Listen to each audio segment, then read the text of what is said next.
ఇవన్నీ కూడా 2012లో వచ్చాయి. సో ఇక్కడ అవినీతిని ప్రజలు అంత సీరియస్గా తీసుకోవట్లేదు. సో గుండు సూది పిన్ శ్రీనివాస్ గారు మీరు చెప్పేది కరెక్టే.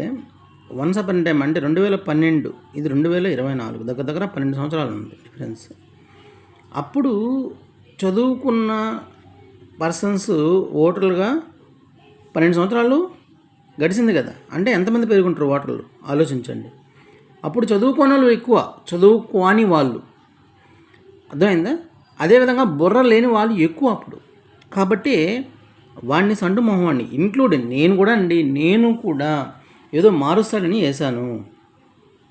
కానీ ఇప్పుడు ఆ విధంగా లేరు ప్రజలు.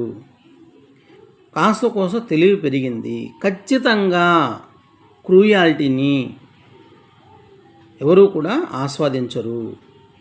ఖచ్చితంగా జగన్మోహన్